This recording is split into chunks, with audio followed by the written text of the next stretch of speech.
Shalom Bapak Ibu Saudara sekalian. Hari ini kita akan membahas tentang ibadah online dan ibadah offline. Pandemi COVID-19 yang terjadi di tahun 2020 telah membawa begitu banyak perubahan dalam kehidupan kita semua. Cara kita belajar berubah, cara kita bekerja sekarang juga harus berubah. Begitu juga dengan cara kita hidup, semuanya telah berubah. Termasuk bagaimana cara gereja menjalankan ibadahnya hari-hari ini. Gereja berpindah dari ibadah offline menjadi ibadah online untuk menyikapi situasi yang sedang berkembang. Pertanyaannya, apakah ibadah online itu sesuai dengan firman Tuhan atau tidak? Untuk itu, mari kita belajar tentang apa itu gereja. Dalam Matius 16 ayat yang ke-18, firman Tuhan berkata, "Dan aku berkata kepadamu, engkau adalah Petrus, dan di atas batu karang ini, aku akan mendirikan jemaatku, dan alam maut tidak akan menguasainya." Kata jemaat di sini diambil dari bahasa asli yaitu eklesia. Ek artinya keluar dan kalein artinya memanggil.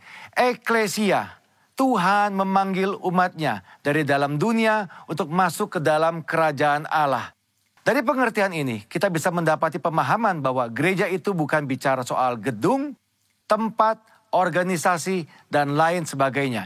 Tapi gereja berbicara tentang orang-orang yang ada di dalamnya. Gereja adalah perkumpulan orang-orang kudus yang menerima keselamatan lewat pengorbanan Yesus di kayu salib, yang percaya bahwa Yesus adalah Tuhan, penuh dengan Roh Kudus dan hidupnya sesuai dengan firman Tuhan. Itulah gereja yang sesungguhnya. Dan kita adalah gereja. Ya, Anda adalah gereja. Kitalah semua gereja yang sesungguhnya. Sekarang bagaimana dengan ibadah online? Apakah ibadah online itu Tuhan berkenan atasnya? Apakah Tuhan menyertai ibadah online? Apakah ibadah online adalah sesuatu yang sah dan benar untuk kita lakukan? Jawabannya tentu saja iya. Tuhan pasti menyertai ibadah online. Tuhan hadir di dalam ibadah online. Dan ibadah online adalah ibadah yang sah dan boleh kita lakukan. Apa dasarnya? Ingat, gereja bukan bicara soal gedung, tempat, dan organisasi. Tapi gereja berbicara tentang orang-orang yang ada di dalamnya. Bagi sebagian orang, mereka merasa bahwa beribadah online rasanya berbeda dengan pada waktu ibadah offline. Tentu saja Bapak Ibu Saudara, berkumpul bersama dengan 100 orang rasanya pasti berbeda dengan berkumpul bersama 2 atau 3 orang seperti yang sedang kita lakukan sekarang.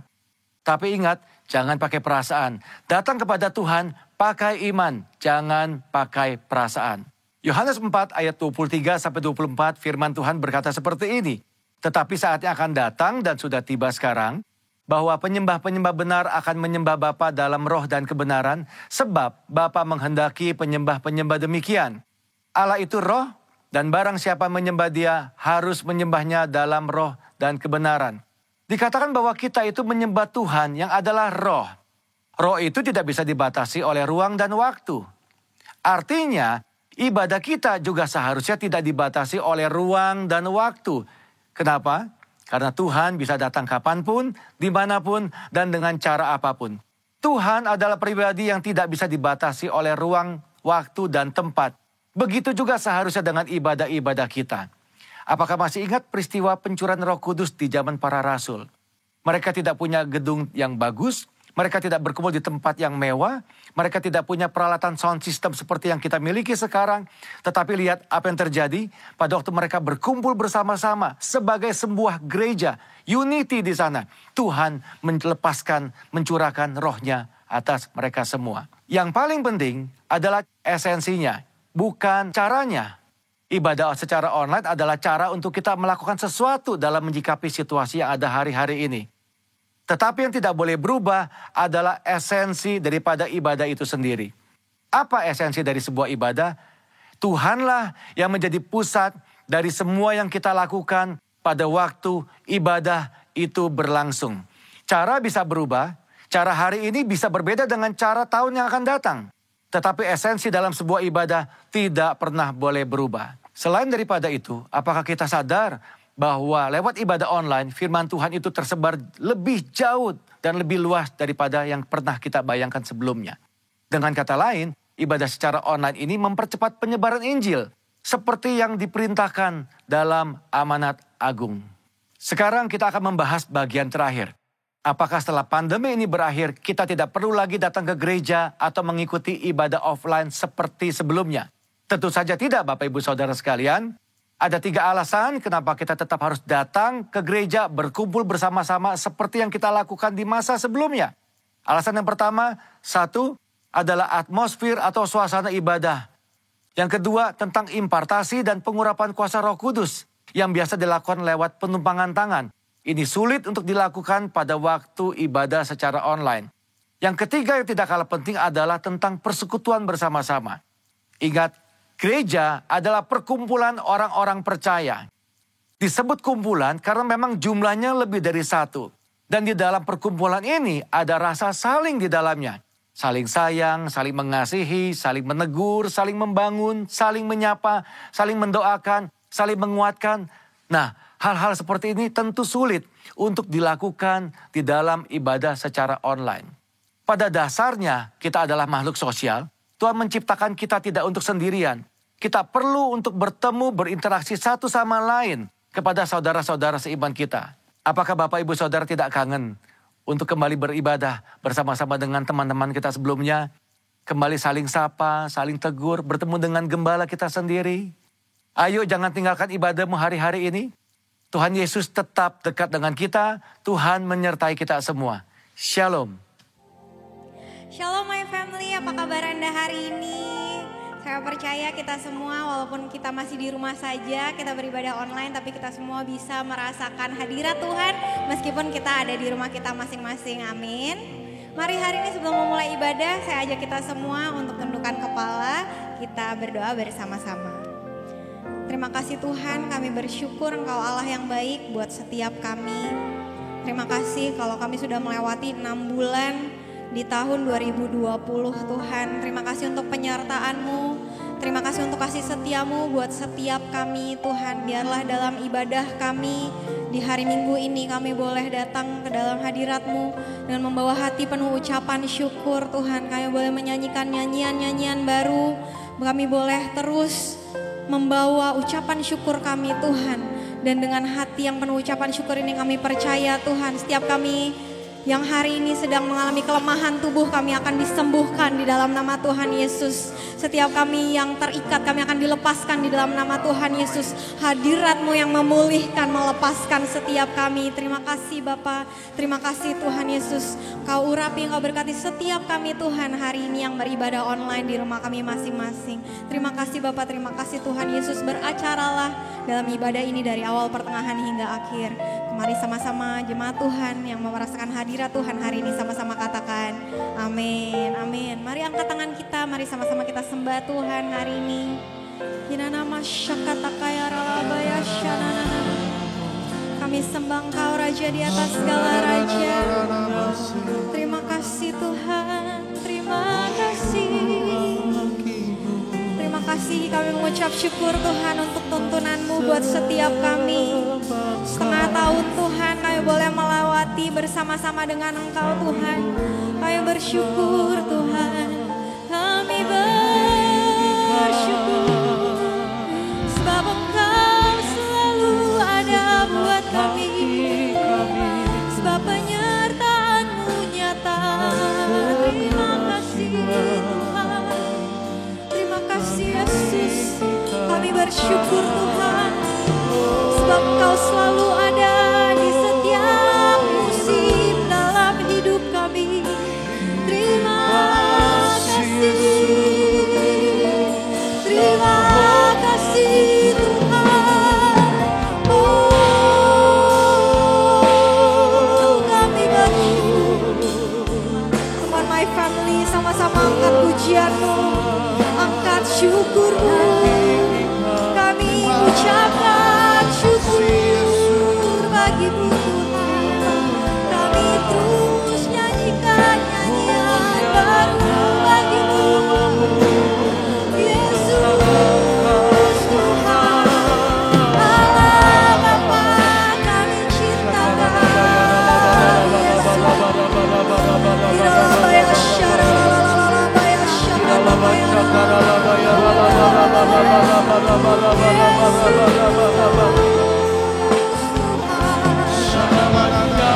Hadirlah Tuhan pada hari ini. Saat kami memuji-Mu, saat kami menyembah-Mu Tuhan, kami berdoa. Biarlah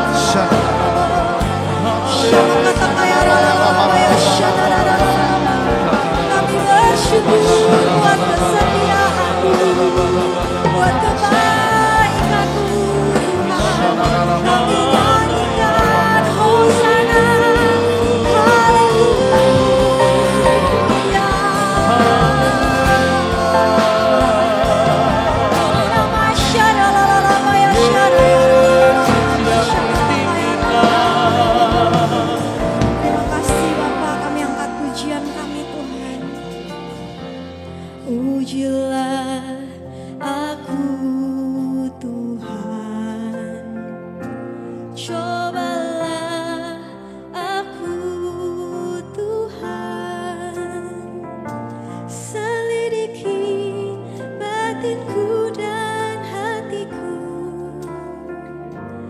mataku tertuju padamu.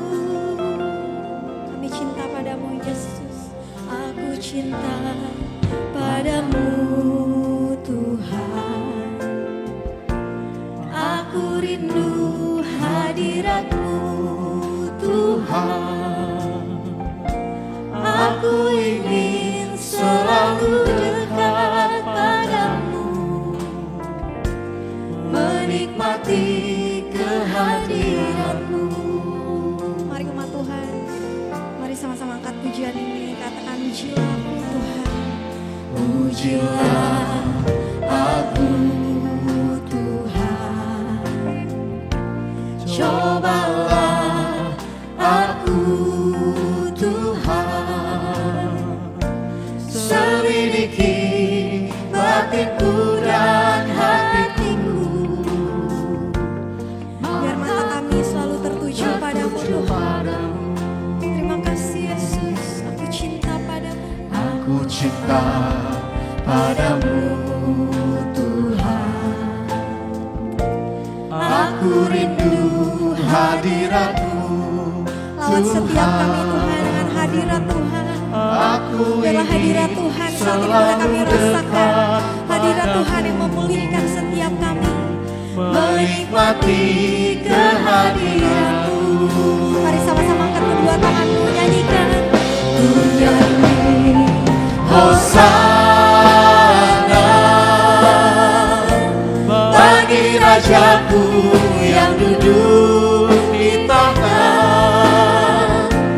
Aku muliakan dan ku agungkan, Kau layak disembah.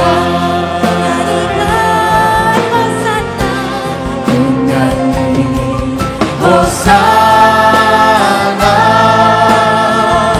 bagi Rajaku yang duduk di tahta. Aku muliakan dan ku agungkan, Kau layak disembah. Kami muliakan, kami agungkan nama-Mu Yesus. Mari sama-sama nyanyikan pujian ini.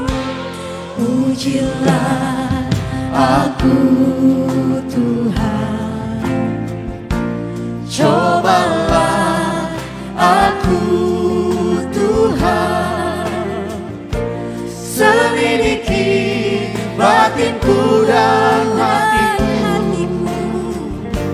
mataku tertuju padamu. Aku cinta padamu Tuhan, aku rindu hadirat-Mu Tuhan, aku ingin selalu dekat padamu, kami rindukan Tuhan, menikmati kehadiran kami. Mari nyanyikan Hosana, Hosana bagi Rajaku yang duduk di tahta.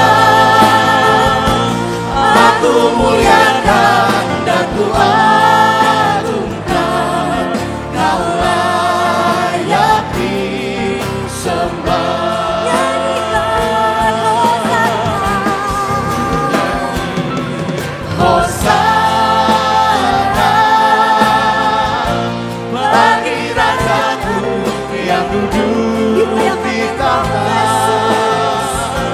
Aku muliakan dan ku agungkan, Kau layak disembah. Sambil mengangkat tangan jemaat Tuhan, nyanyikan. Ku nyanyi Hosana bagi Rajaku yang duduk di tahta.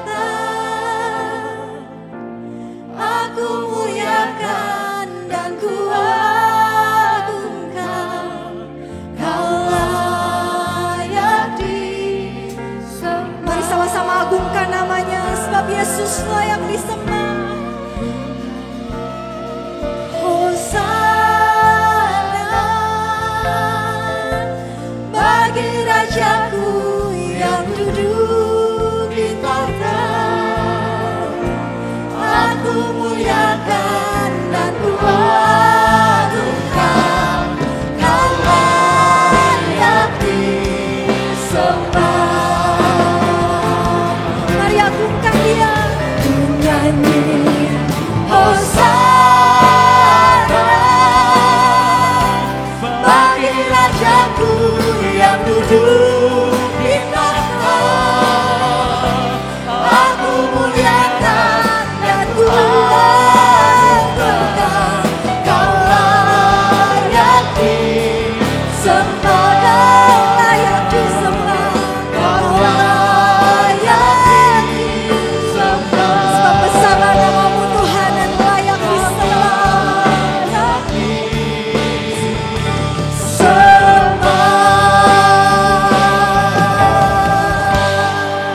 Mari sama-sama serukan haleluya.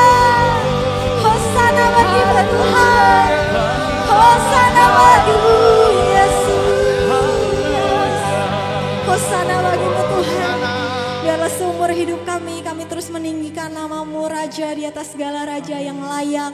Terima segala pujian, segala hormat, segala kemuliaan. Terima kasih Bapa, terima kasih Tuhan.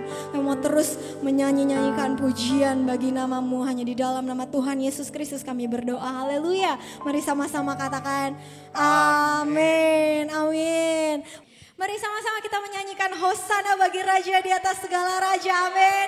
Mari sama-sama bertepuk tangan, sebab Dia adalah Allah yang hidup, Allah yang bangkit, dan Allah yang hadir di rumah setiap kita, amin. Haleluya. Sebab Engkau baik Tuhan, kami nyanyikan pujian bagi namamu. Betapa baiknya Engkau Tuhan, kasih-Mu tiada kesudahan. Betapa mulia namamu Yesus, jiwaku diselamatkan. Sekali lagi, mari puji namanya, sebab Yesus baik buat setiap kita, amin. Haleluya. Betapa baiknya Engkau Tuhan, kasih-Mu tiada kesudahan. Betapa mulia namamu Yesus, jiwaku diselamatkan. Ayo baikkan tangan saudara. Hosana, ku memuji Tuhan. Hosana, ku tinggikan Yesus.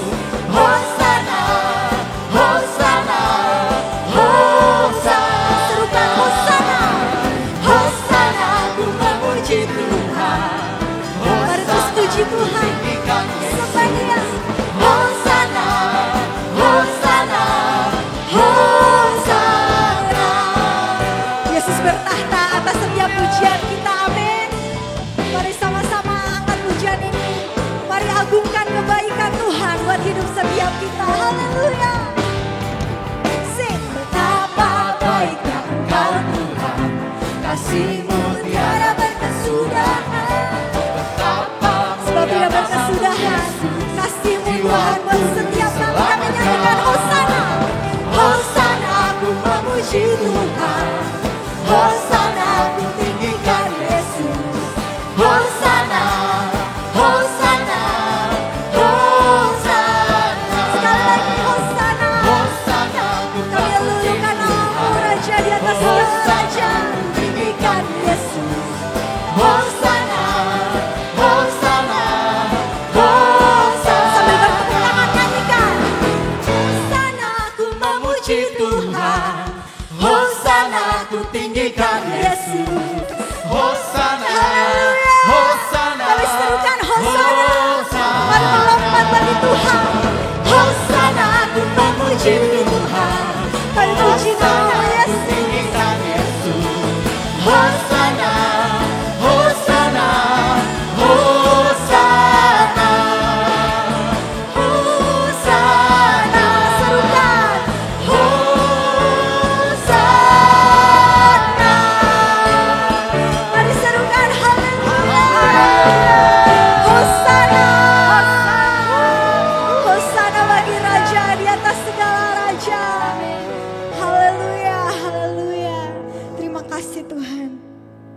Kami percaya Engkau Allah yang bertahta atas setiap pujian penyembahan kami. Terima kasih Yesus.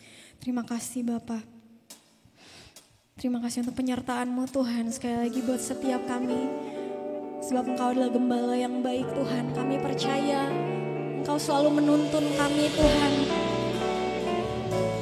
Bukan ke jalan yang salah, tapi Engkau selalu menuntun kami ke jalan yang sesuai dengan kehendak-Mu Tuhan. Sebab firman-Mu berkata, Engkau adalah gembala yang baik Tuhan. Engkau menuntun hidup kami, Engkau membawa kami Tuhan ke padang rumput hijau Tuhan.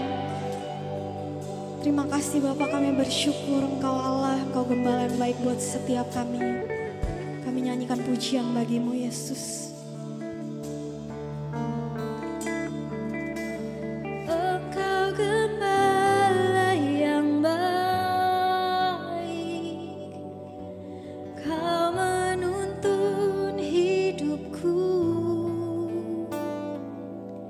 Dan bawaku ke air tenang, menyegarkan jiwaku. Sekalipun ku berjalan dalam lembah kekelaman,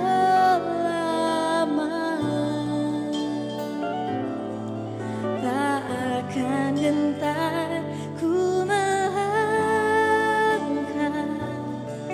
sebab Engkau besertaku. Kami tidak akan gentar Tuhan, sebab kami tahu gembala yang baik menuntun setiap kami. Terima kasih Tuhan, terima kasih Yesus. Ini pengharapan kami Yesus. Engkau gembala yang baik, Kau menuntun hidupku dan bawaku ke air tenang, menyegarkan jiwaku. Sekalipun ku berjalan dalam lembah kekelaman, Kami tidak takut Tuhan. tak akan gentar ku melangkah, sebab Engkau besertaku. Mari jemaat Tuhan, angkat sama-sama pujian ini. Engkau gembala yang baik, Kau menuntun hidupku dan bawaku ke air tenang, menyegarkan jiwaku. Sekalipun ku berjalan dalam lembah kekelaman, tak akan gentar ku melangkah, sebab Engkau besertaku. Mari dengan iman katakan sekalipun. Sekalipun ku berjalan dalam lembah kekelaman, Kami tidak takut, kami tidak gentar Tuhan. tak akan gentar ku melangkah, sebab Engkau besertaku. Sekalipun ku berjalan, sekalipun ku berjalan dalam lembah kekelaman, tak akan gentar ku melangkah, sebab Engkau besertaku. Tak akan gentar ku melangkah, sebab Engkau Engkau besertaku. Tak akan gentar ku melangkah, sebab Engkau besertaku. Haleluya, haleluya. Bapa di sorga, kami bersyukur Tuhan, hari ini kami memasuki semester kedua tahun 2020. 6 bulan yang silam kami sudah lalui. Tapi kami lalui seperti kami sedang berada dalam lembah kekelaman. Namun kami tidak sendirian. Amen. Kalau kami boleh ada sampai dengan saat ini, kami tahu sebab tongkat dan gada Tuhan Yes. yang menyertai kami Tuhan. Amin, amin. Dan Tuhan Yesus, lembah kekelaman sudah kami lalui. Dan kami berdoa 6 bulan ke depan Tuhan, kami akan mengalami Mazmur 23 ayat 5 dan ayat 6. Di mana Tuhan Engkau mulai mempersiapkan di hadapan kami. Oh, segala perjamuan Tuhan yang luar biasa. Dan kami akan menikmati kebaikan dan kemurahan Tuhan. Berbicaralah ya Tuhan kepada umat-Mu. Pakai bibir mulut hamba-Mu. Ajari kami Tuhan. Tuntun kami apa yang harus kami lakukan. Mulai minggu pertama bulan ini dan seterusnya. Dalam nama Tuhan Yesus. Haleluya. Amin, amin, amin. Shalom, shalom, shalom. Haleluya. Puji Tuhan. Nah saudara, kita memasuki paruh kedua tahun 2020 New Dimension. Saudara, saya sangat percaya kita baru saja melalui lembah kekelaman. Kita bersyukur kalau Batam sudah meninggalkan zona merah. Dan itu artinya kita akan memulai sebuah perjalanan Mazmur 23 ayat yang kelima dan ayat yang keenam. Kalau engkau perhatikan baik-baik, engkau siap betul-betul. Nah saudara, gereja ini ada karena dituntun oleh Tuhan dari bulan ke bulan, tahun ke tahun. Dan tahukah saudara bahwa memasuki paruh kedua, semester kedua tahun ini, Tuhan menuntun kita bahwa setiap ibadah kita harus memulai dengan perjamuan kudus. Sebab itu, sebagai gembala saya mulai berdoa, Tuhan ajari saya bagaimana supaya saya bisa mengajar umat Tuhan. Apa sih rahasia di balik perjamuan kudus? Itu sebabnya saudara harus perhatikan ini baik-baik. Karena saya percaya iblis tidak suka Anda mengerti ini. Di tengah-tengah khotbah ini akan ada banyak intervensi. Iblis akan ganggu. Sama seperti sebelum saya berdiri di sini. Tiba-tiba saya maju ke sini. Seperti ada sesuatu yang merayap di kerongkongan saya. Kayaknya suara yang tidak bisa keluar. Dan kami berdoa, kami tengking kuasa-kuasa jahat itu. Karena ini merupakan sebuah konfirmasi bahwa pesan hari ini. Jangan engkau miss. Perhatikan baik-baik. Waktu saya menjelaskan singkat. Tapi saudara, kalau engkau perhatikan baik-baik, Roh Kudus akan memberikan pengertian yang lebih dalam buat saudara. Baik saudara, mari kita buka bersama-sama dari Mazmur 23. Saya akan baca 6 ayat di sana yang cukup populer. Mazmur Daud, Tuhan adalah gembalaku, takkan kekurangan aku. Ia membaringkan aku di padang yang berumput hijau, ia membimbing aku ke air yang tenang. Ia menyegarkan jiwaku, ia menuntun aku di jalan yang benar oleh karena namanya. Sekalipun aku berjalan dalam lembah kekelaman, aku tidak takut bahaya, sebab engkau besertaku, gadamu dan tongkatmu itulah yang menghibur aku. Ayat 5, engkau menyediakan hidangan bagiku di hadapan lawanku, engkau mengurapi kepalaku dengan minyak, pialaku penuh melimpah. Dalam bahasa Inggris dikatakan, you prepare a table before me. A table, meja. Lalu ayat 6. Kebajikan dan kemurahan belaka akan mengikuti aku seumur hidupku. Dan aku akan diam di rumah Tuhan sepanjang masa. Nah saudara, dari ayat-ayat ini saya ingin Anda memperhatikan bersama saya khususnya di ayat yang kelima. Engkau menyediakan hidangan bagiku di hadapan lawanku. You prepare a table for me. Nah saudara, jadi ini berbicara tentang meja yang sang gembala persiapkan. Dan itu berbicara tentang meja perjamuan Tuhan yang kudus. Ya, nah. Dan saya ingin membagikan kepada saudara hari ini bahwa ternyata ada sebuah rahasia yang dahsyat sekali tentang ada apa dengan meja perjamuan Tuhan yang kita rayakan selama ini, yang kita sebut sebagai perjamuan kudus? Ada apa? Nah saudara, ternyata di dalamnya ada sebuah anugerah yang luar biasa apabila kita ada melakukan perjamuan Tuhan itu. Mari saya mengajak saudara melihat paling tidak ada 3 meja Tuhan. Meja yang pertama. Saudara, Anda ingat bahwa ketika orang Israel selama 400 tahun lebih mereka diperbudak di Mesir, mereka hidup dalam kemiskinan, penderitaan, tekanan yang luar biasa.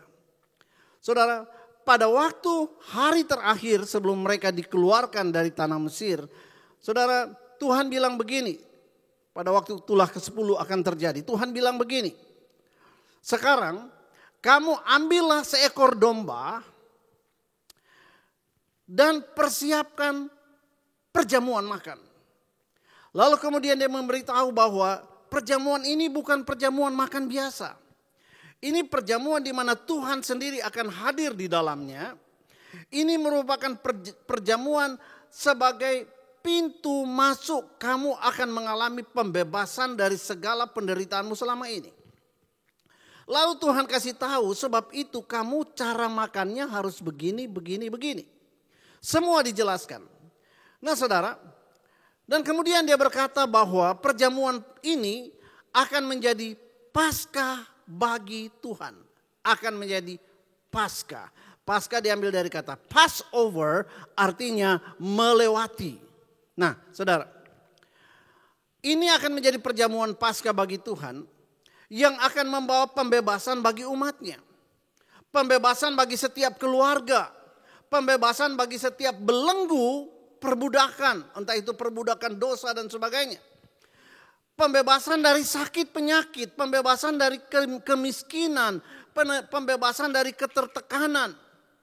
Saudara, dan ketika mereka memakan perjamuan Paskah ini dengan iman dan dengan cara yang sesuai dengan yang Tuhan suruh, maka mujizat terjadi dan itulah mujizat Paskah. Dan saudara, kita tahu bahwa ketika mereka selesai makan perjamuan ini, mereka makan karena percaya apa yang Tuhan firmankan, mereka makan dengan iman, maka saudara ternyata malam itu juga setelah mereka selesai makan, semua janji Tuhan untuk pembebasan ini diactivate.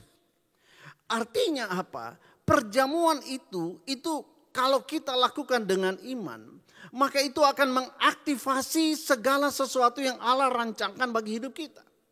Nah saudara, semua janji Tuhan yang terkandung di dalam makan perjamuan Paskah itu. Saudara, paling tidak saya catat ada 7 janji berkat Allah. Setelah kamu makan, apa yang akan terjadi? Makan dengan cara yang benar, saudara. Dikatakan kamu akan memiliki hidup merdeka bebas dari perbudakan.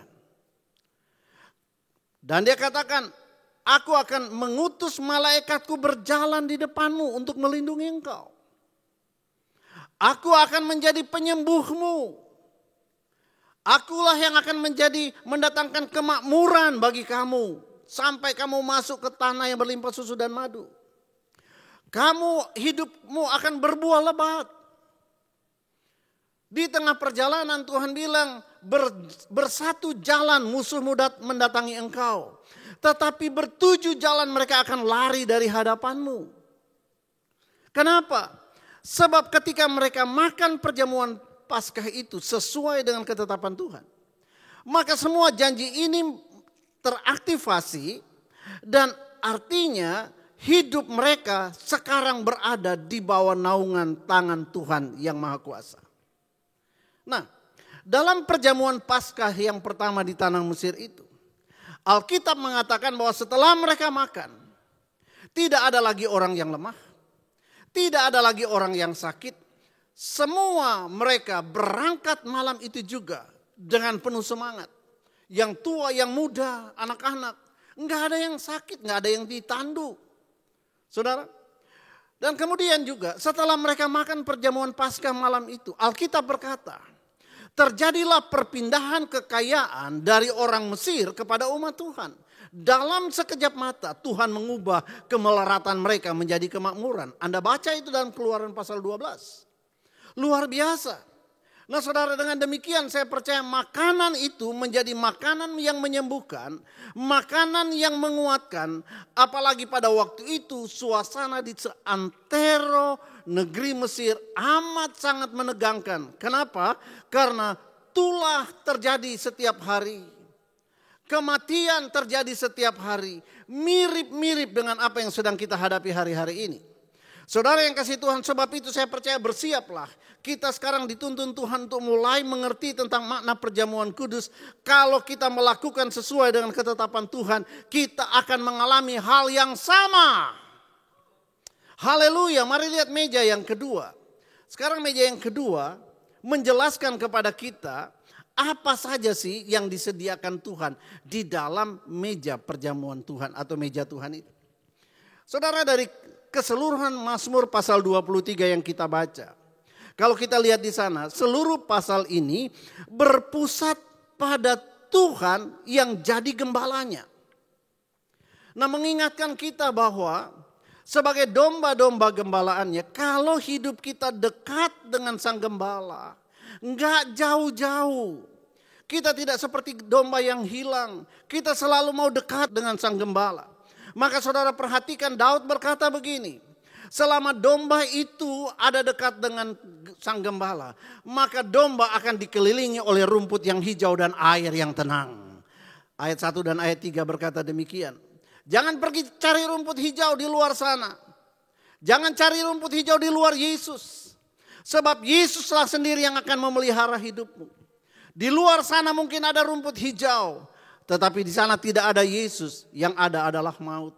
Saudara, sekalipun datang masa kekelaman, perlindungan gembala tetap tersedia. Ayat 4 Daud berkata, tongkat dan gadahmu tetap menyertai aku. Saudara, kalau engkau pergi berjalan sendiri untuk cari berkat di luar Yesus, engkau akan ketemu di sana ada berkat, tapi juga ada COVID. Saya mau beritahu saudara, sebagai gembala, maka mari saudara harus dekat-dekat dengan Tuhan Yesus. Saudara, kemudian kita lihat di ayat yang kelima, ternyata masa kekelaman itu bukan akhir dari sebuah perjalanan anak-anak Tuhan, melainkan jalan menuju ke next level. Kenapa? Sebab di ayat-ayat yang pertama kita disebut sebagai domba, makanannya rumput. Tapi setelah melewati perjalanan lembah kekelaman yang penuh dengan hal-hal yang tidak mengenakkan.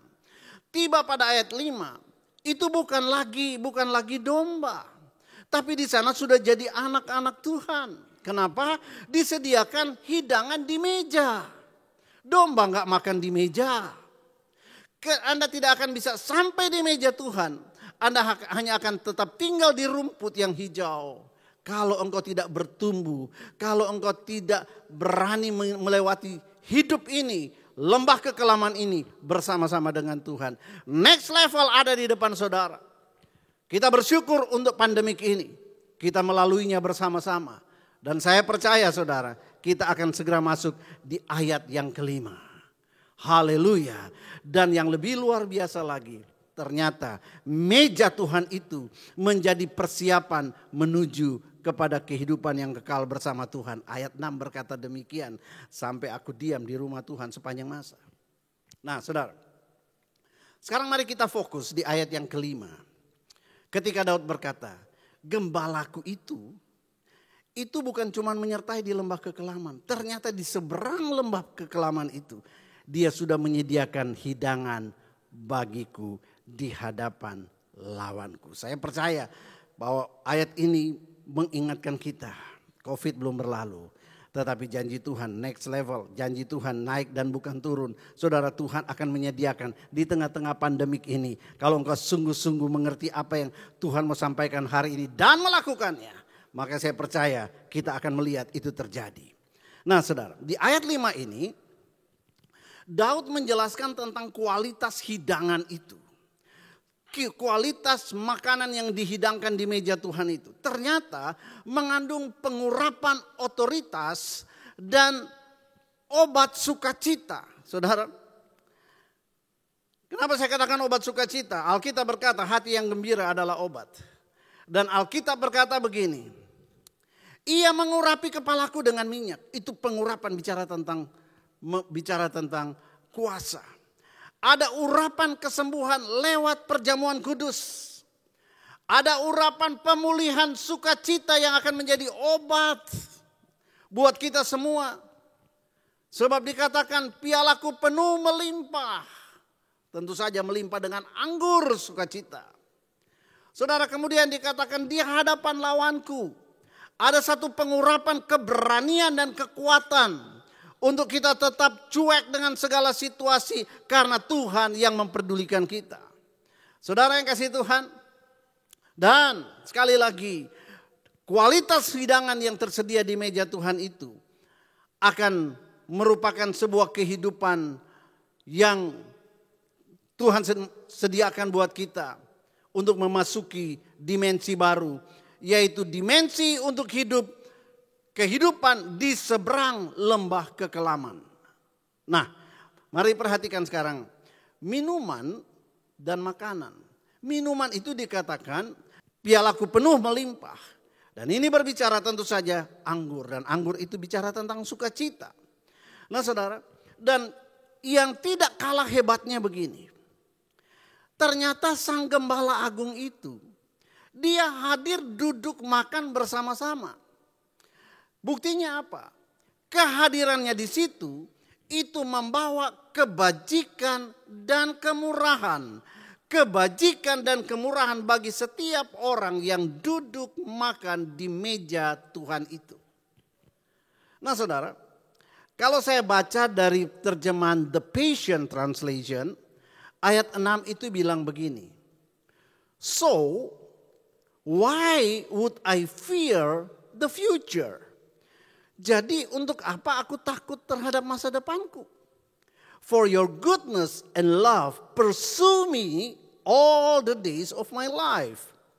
Karena kebaikan dan kasih-Mu itu mengejar aku sepanjang hidupku. Saudara, lalu yang terakhir dia bilang begini. Then afterward, when my life is through, dan setelah itu waktu ketika hidupku ini sudah berlalu, I will return to your glorious presence to be forever with you. Aku akan kembali masuk di dalam hadirat-Mu yang mulia dan diam bersamamu selama-lamanya. Kapan itu terjadi? Setiap kali ada di perjamuan kudus, kita menerima tubuh dan darah Kristus. Kita menerima anugerahnya di sana. Kita menerima segala kebajikan kebaikan Tuhan di sana. Yang akan menyertai kita. Setiap kali kita masuk dalam perjamuan kudus, maka kita mengingat kembali tentang peristiwa itu. Di meja Tuhan ada sebuah perjanjian abadi antara Tuhan dengan umatnya. Itu sebabnya saudara, mari kita lihat meja yang ketiga sekarang ini. Di meja yang ketiga saya sebut sebagai meja gembala agung. Ya. Jadi tadi yang kedua, Daud menjelaskan tentang hidangan. Hidangan yang sama yang maknanya kalau saudara lihat meja perjamuan Paskah itu sangat erat kaitannya. Dan sekarang mari kita lihat meja yang ketiga. Aku adalah gembala yang baik.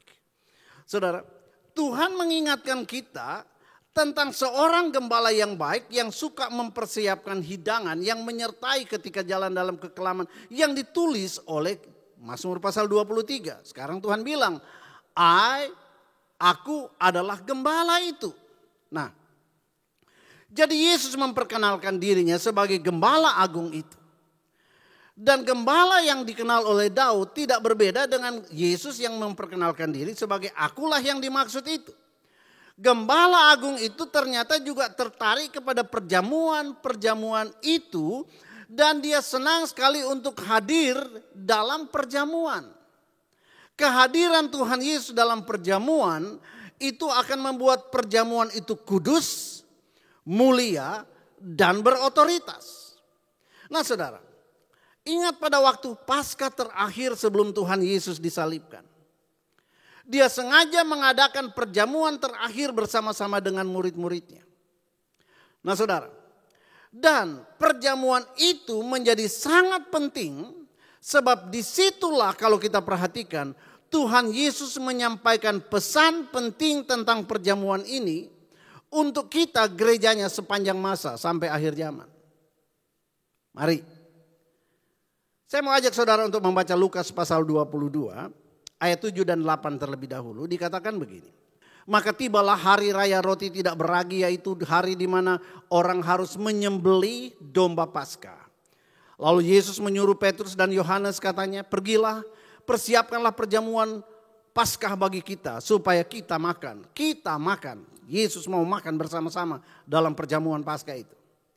Di ayat 18 dan 19 dikatakan begini. Sebab aku berkata kepadamu, mulai dari sekarang ini aku tidak akan minum lagi hasil pokok anggur sampai kerajaan Allah datang.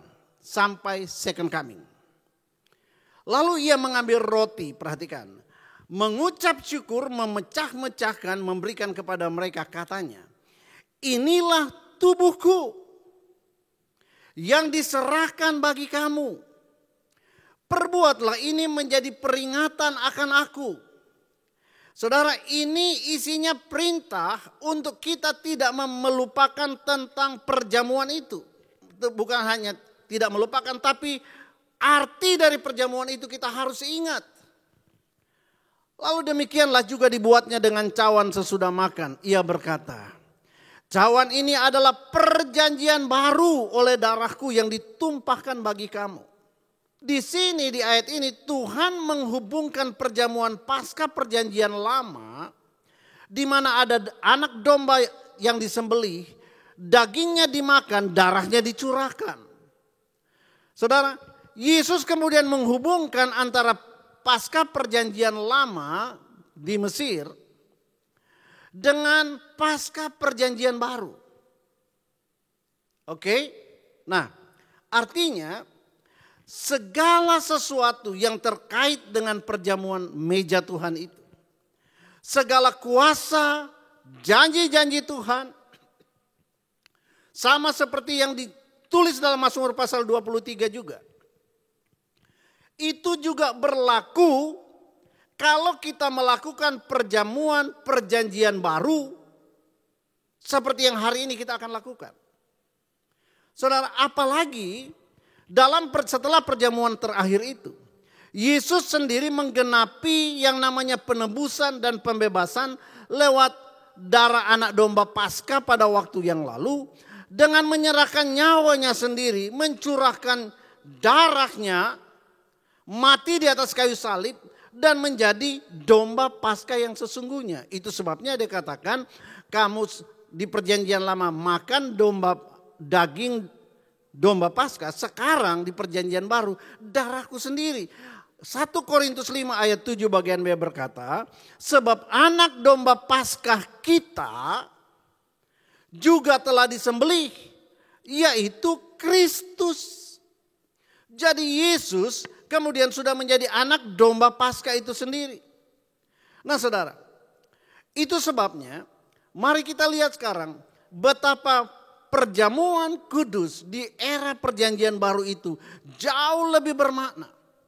Saudara, ingat tentang darah di ambang pintu rumah orang Ibrani bukan?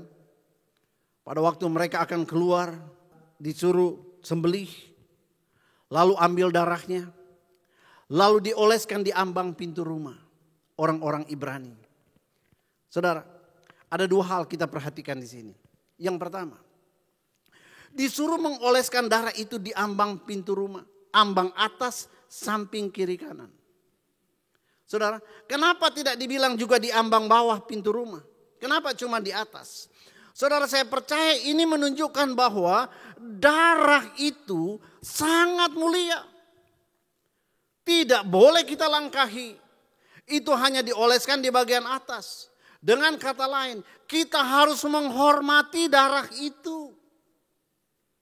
Orang masuk pintu biasanya menunduk. Itu menunjukkan rasa hormat. Saudara, darah anak domba Allah. Yang Yesus katakan makan dan minum tubuh dan darahku. Itu harus kita lakukan dengan penuh rasa hormat. Bukan sembarangan. Mari lihat yang kedua saudara tentang darah anak domba Paskah yang pertama. Dikatakan begini. Ketika malaikat maut yang akan melaksanakan penghukuman atas Mesir dengan membunuh anak-anak sulung orang Mesir. Melewati rumah orang Ibrani. Waktu dia lihat ada darah anak domba di ambang pintu rumah. Dia tidak berani melewatinya. Kenapa? Karena di situ ada otoritas. Darah itu menjadi meterai. Hei, nggak boleh lewat di sini. Nah saudara, begini. Saya mau kasih tahu saudara, malaikat maut itu bukan iblis, beda. Malaikat maut itu adalah malaikat yang diutus Tuhan untuk melakukan penghukuman. Bukan iblis. Nah, kalau malaikat utusan Tuhan saja nggak berani, apalagi iblis. Saudara, ada kekuatan supranatural di meja perjamuan. Bahwa ketika kita makan dan minum tubuh dan darah Kristus yang dilambangkan dengan roti dan anggur itu. Saudara, jangan main-main. Ada otoritas yang luar biasa di sana. Darah itu sangat mulia. Sebab itu, kalau kita memahami ini, mulai hari ini kalau kita masuk dan makan perjamuan kudus, kita harus menerimanya dengan pengertian. Kita harus melakukannya dengan iman. Dengan penuh rasa hormat kepada Dia yang hadir dalam perjamuan itu. Tubuh dan darahnya yang Dia katakan makanlah dan minumlah. Itu akan punya otoritas yang luar biasa. Kalau darah anak domba saja punya otoritas untuk membebaskan, untuk menyembuhkan, untuk memulihkan. Apalagi ini darah anak domba Allah, darah Yesus sendiri. Kalau kita melakukannya dengan benar sesuai dengan ketentuan perintah Tuhan, maka kita akan melihat masuk pada kuartal kedua tahun ini. Ada otoritas, ada kuasa yang akan kita alami dalam hidup ini yang akan membuat saudara apa yang tidak pernah engkau pikirkan, tidak pernah timbul dalam hatimu, engkau akan melihat Tuhan melakukannya buat saudara. Amin. Nah saudara, tapi sayangnya seringkali orang berkata, meja Tuhan, perjamuan kudus setiap bulan, sekarang mau setiap kali ibadah. Apalah itu. Saudara, artinya akhirnya kita tidak punya rasa hormat lagi. Maleakhi pasal 1 ayat 12 berkata begini. Kamu ini menajiskan mejaku. Karena kamu menyangka bahwa meja Tuhan memang cemar dan makanan yang ada di situ boleh dihinakan. Saya berdoa supaya mulai hari ini, saudara-saudara, kalau kita sungguh-sungguh mengerti hal ini, mari setiap kali kita makan perjamuan kudus, jangan kita makan hanya sebagai sebuah tradisi biasa, tapi miliki rasa hormat. Karena Yesus ada di situ dan yang akan engkau makan bukan lagi roti tidak beragi yang dimakan di perjanjian lama, tetapi tubuh Kristus dan darah Kristus sendiri. Saudara, saya ingin ingatkan kita, setiap kali kita mau masuk dalam perjamuan kudus, ingat Mazmur 24 berkata, siapakah yang boleh naik ke gunung Tuhan? Siapa yang boleh berdiri di tempatnya yang kudus? Orang yang bersih tangannya dan murni hatinya. Yang tidak menyerahkan dirinya kepada penipuan dan yang tidak bersumpah palsu. Bersihkan dirimu. Minta ampun dosa kalau saudara melakukan kesalahan sama Tuhan sebelum engkau masuk dalam perjamuan kudus. Sungguh-sungguh engkau minta ampun kepada Tuhan. Maka saudara, Mazmur 24 ayat 5 akan terjadi buat saudara. Dialah yang akan menerima berkat dari Tuhan dan keadilan daripadanya. 1 Korintus 10 ayat 21 berkata begini. Kamu tidak dapat minum dari cawan Tuhan dan juga dari cawan roh-roh jahat. Kamu tidak mendapat bagian dalam perjamuan Tuhan dan juga dalam perjamuan roh-roh jahat. Artinya jangan sampai kita kompromi hidup kita.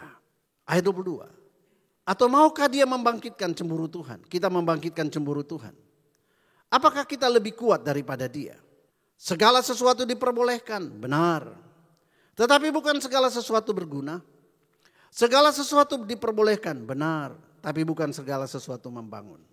Anda boleh saja ambil perjamuan kudus sambil bermain-main, ketawa ketiwi, tidak ada rasa hormat. Boleh, silakan. Tapi perjamuan kudus itu tidak akan ada gunanya buat saudara. Segala sesuatu diperbolehkan, benar. Tapi bukan segala sesuatu membangun. Dan saya akhiri ini dengan ini. Saudara ingat kembali di Keluaran pasal 12 pada waktu perjamuan Paskah yang pertama. Alkitab berkata Tuhan memerintahkan mereka untuk domba Paskah yang disembelih. Dagingnya itu harus dimakan semuanya habis, tidak boleh ditinggal. Kalau ada sisanya harus dibakar, tidak boleh disisakan sama sekali. Saudara, apa maknanya ini? Saya percaya ini memberitahukan kepada kita bahwa domba Paskah, apalagi domba Paskah yang sesungguhnya itu Tuhan Yesus, tidak boleh kita terima dia sebagian-sebagian saja. Kita harus terima dia seutuhnya. Pengorbanan anak domba Paskah yang sesungguhnya itu Kristus. Tidak boleh kita terima dia itu hanya sebagai karya juru selamat dan kita terima dia sebagai juru selamat. Tapi kita juga harus menerima eksistensinya juga sebagai Tuhan. Kita harus terima dia sebagai Tuhan dan juru selamat kita. Itu sebabnya gereja kita tidak mengizinkan anak kecil mengikuti perjamuan kudus. Kenapa? Mereka tidak boleh sampai mereka betul-betul mengerti dan menerima Yesus sebagai Tuhan dan juru selamat mereka pribadi.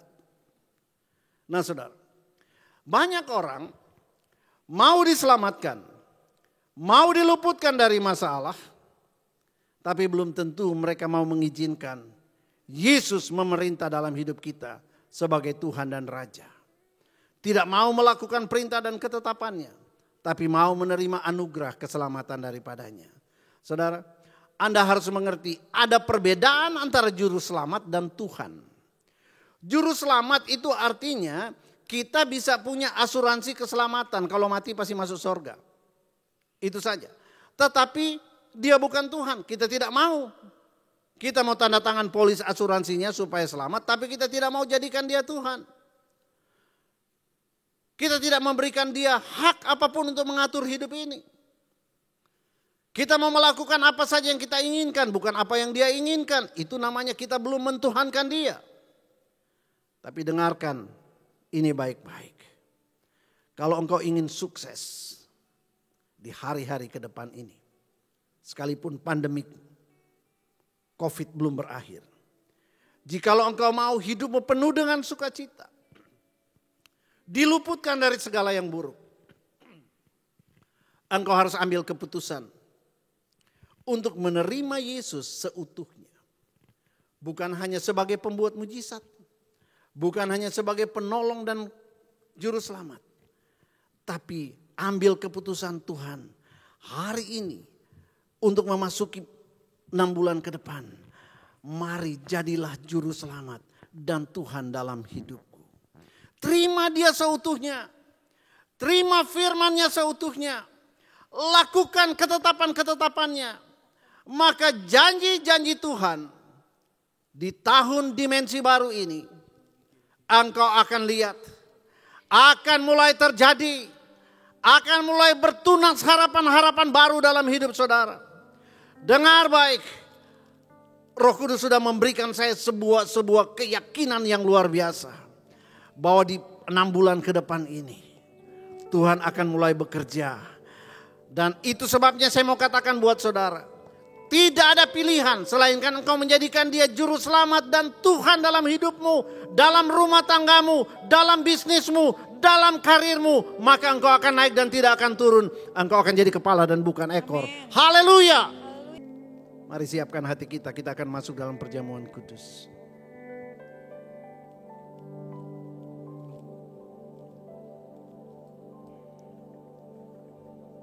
Engkau sudah dengar pelajaran tentang perjamuan kudus.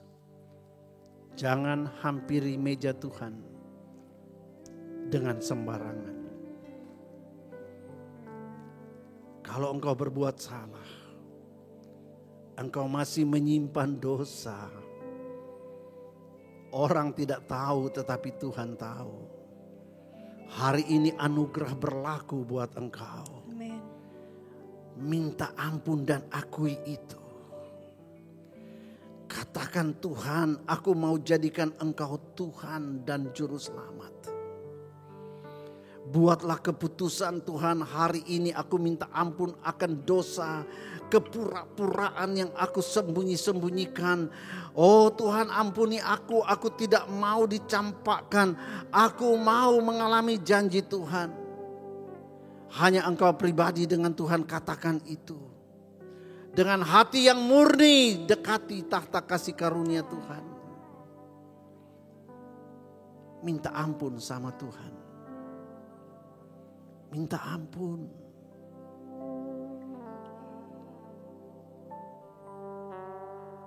Pilihlah Tuhan. Jangan pilih keinginanmu sendiri. Pilihlah Yesus. Jangan pilih yang lain.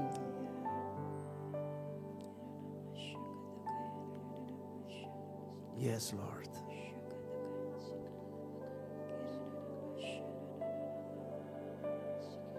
Mari hormati Dia. Hormati Dia.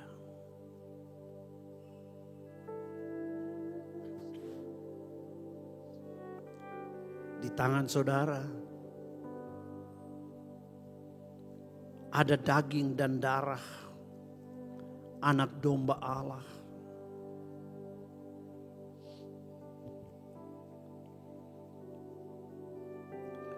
Dan Dialah yang memerintahkan kepada kita. Makan dan minumlah dengan cara yang benar. Sebab inilah tubuh dan darahku. Percayalah bahwa ada kuasa yang besar dari tubuh dan darah Yesus ini. Kuasa yang akan membebaskan engkau. Kuasa yang akan melindungi engkau dan menyertai engkau. Amin. Mari angkat roti di tangan kanan kita tinggi-tinggi. Ketika Yesus berkata, inilah tubuhku yang aku serahkan bagi kamu. Maka ketika engkau memakannya, maka Yesus itu akan ada menyatu dengan tubuhmu. Ketika engkau minum darahnya, maka tubuh dan darahnya akan menyatu dengan hidupmu. Yes. Dan Yesus yang jauh lebih besar kuasanya dari segala roh-roh di dunia ini, itu akan diam di dalam kamu. Amin. Percaya ke saudara akan hal itu? Amin. Jikalau engkau percaya, makanlah Dalam nama Yesus. di dalam nama Tuhan Yesus.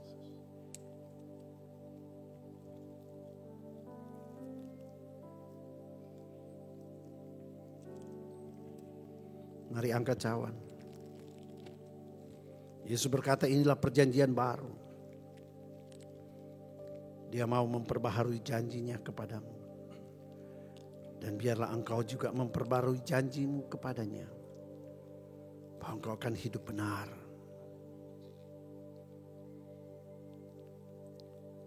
Percayakah saudara akan hal itu? Amin.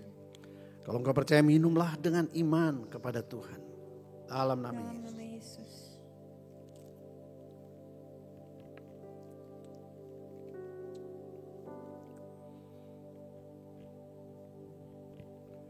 Ku kagum hormat akan Engkau. Ku kagum hormat akan Engkau. Kau Allah yang layak dipuji. Ku kagum akan hormat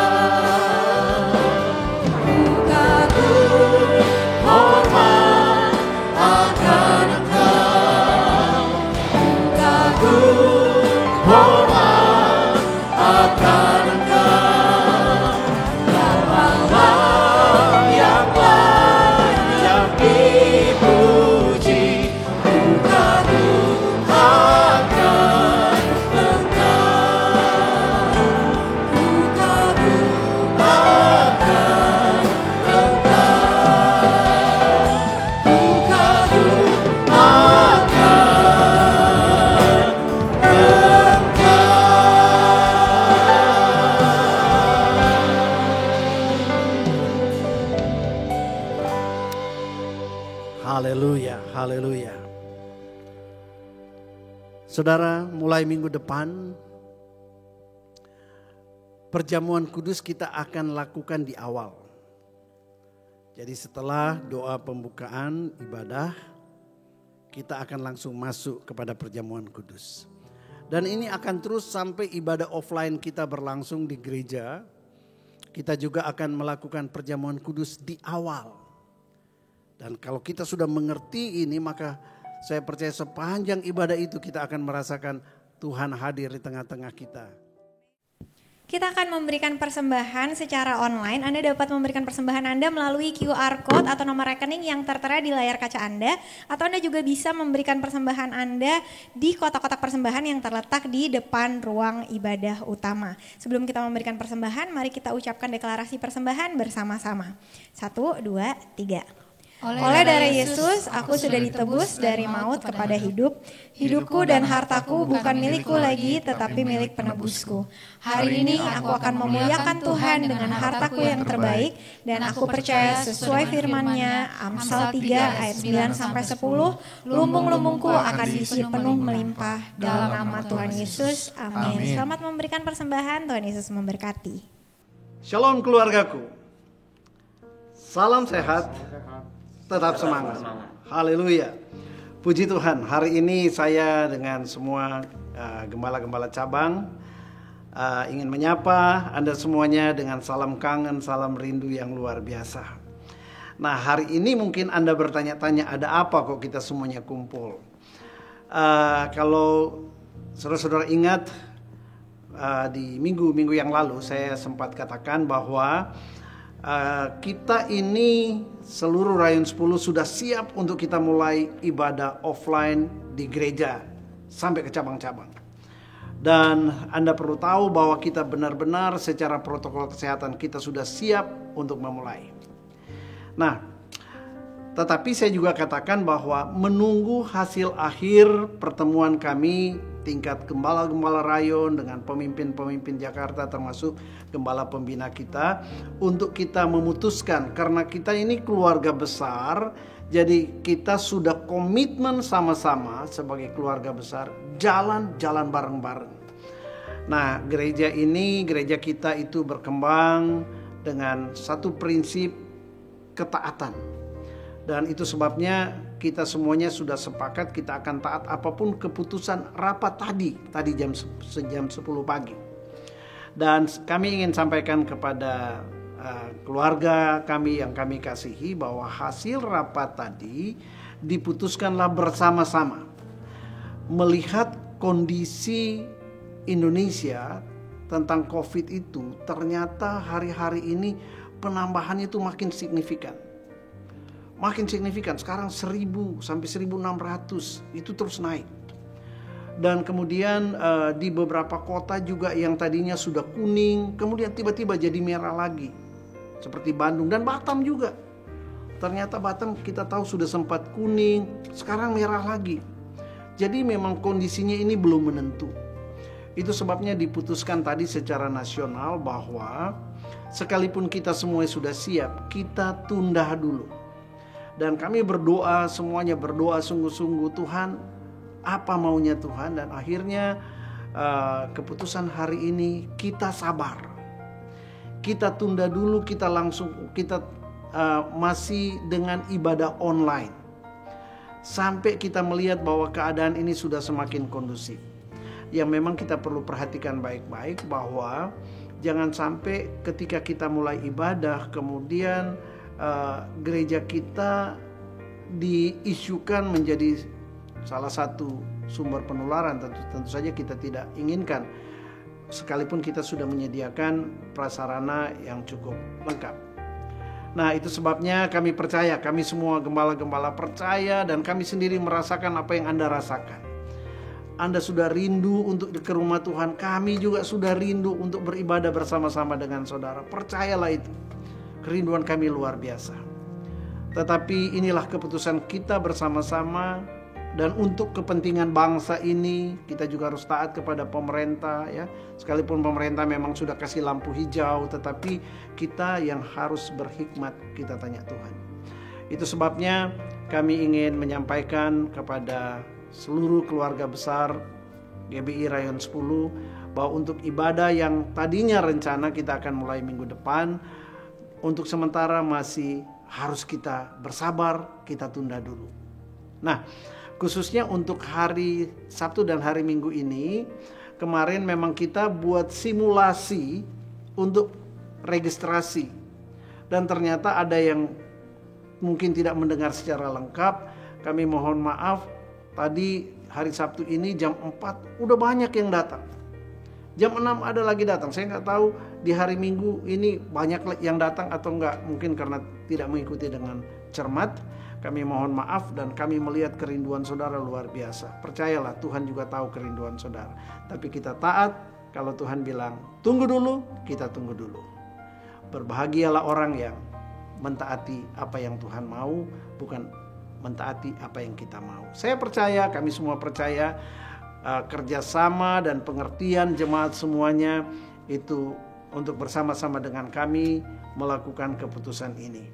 Sebab itu saya sebagai ketua rayon sekali lagi minta maaf, dan sekali lagi saya ingin sampaikan bahwa kami semuanya sudah sangat merindukan kita untuk berjumpa bersama-sama. Inilah pengumuman yang kami umumkan bersama-sama setelah kami tadi juga rapat rayon gitu ya. Nah, tapi ada satu kabar baik buat kita untuk FC. Begini, FC boleh saja melakukan kalau ada kesepakatan antara ketua FC dengan semua anggota. Hanya kami pesankan begini, lihatlah lingkungan. Jangan sampai juga ketika Anda kumpul-kumpul kemudian lingkungan menolak atau membubarkan, itu tidak baik ya. Jadi semua kami serahkan kepada kebijakan ketua FC dan semua anggotanya. Dan kalau Anda misalnya ada yang sudah siap untuk ada bertemu seperti itu, segera laporkan, nanti kita akan memberikan bahan untuk FC. Dan supaya kami juga tahu mana yang sudah berjalan ya. Nah, itulah pengumuman. Selebihnya kita tetap ibadah online seperti biasa. Akan tetap ada juga FC gabungan setiap hari Kamis seperti biasa. Nah, saya kira itu saja. Mari kita tetap semangat, kita tetap sukacita. Yang setuju katakan amin. Amin. Hai, mau enggak mau setuju, mau enggak mau harus katakan amin ya. Haleluya, Tuhan Yesus memberkati. Shalom. Salam rindu dan kangen. Baik. Mari kita satukan hati kita akan akhiri ibadah kita saat ini. Bapa di sorga, Engkau yang ada di dalam kami jauh lebih besar kuasanya daripada segala masalah, tantangan, persoalan, bahkan roh-roh jahat di dunia ini. Kami siap Tuhan untuk menghadapi hari esok bersama-sama dengan Engkau. Dan Tuhan, biarlah perjamuan hari ini dan firman Tuhan hari ini kami akan ingat terus. Supaya dalam hidup kami semakin menghormati Engkau. Cinta kepadamu Tuhan. Taat melakukan firman-Mu. Dan sama seperti apa yang Kau sudah taruh di hati hamba-Mu. Biarlah mulai hari ini ke depan. Sesuatu bersemi di dalam hidup kami. Di dalam bisnis kami Tuhan. Di dalam pekerjaan kami, dalam rumah tangga kami. Sesuatu yang baru. Yang Tuhan akan kerjakan.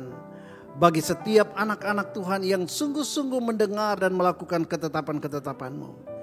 Yaitu membawa kami naik dan tidak turun. Kepala dan bukan ekor. Kasih karunia yang berlimpah-limpah dari Allah Bapa. Biarlah turun atas setiap umat-Mu Tuhan. Menyertai kami semuanya. Dari saat ini sampai Maranatha.